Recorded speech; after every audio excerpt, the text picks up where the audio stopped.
नेकपा एमालेको विरुद्ध पनि त्यसरी नै खनियो चुनावको बेलामा, जसले नेकपा एमालेलाई पछाडि पार्ने कोसिस गर्यो। सामाजिक सञ्जालले आज कसलाई नेता बनाउने, कसलाई प्रधानमन्त्री बनाउने, कसलाई कुन पार्टीको अध्यक्ष बनाउने सामाजिक सञ्जालले निर्धारण गरिरहेको छ र सामाजिक सञ्जालको पछाडि हामी लागिरहेका छौँ। त्यसकारण यो सामाजिक सञ्जाल नियमन गरिनुपर्छ।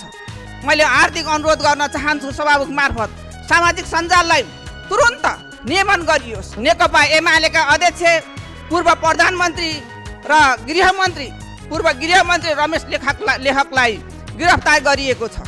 उहाँहरू कहीँ भाग्ने, उहाँहरूले आफ्नो नष्ट गर्ने, प्रमाण नष्ट गर्ने त्यो कुनै आधार छैन। उहाँहरू सत्तामा हुनुहुन्न, त्यसकारण उहाँहरूलाई गिरफ्तार गरिनुको जरुरत छैन।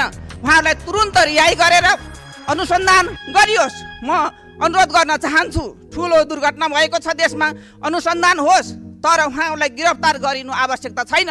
उहाँहरूलाई तुरुन्त छोडिनुपर्छ, बिना शर्त रिहाई गरिनुपर्छ।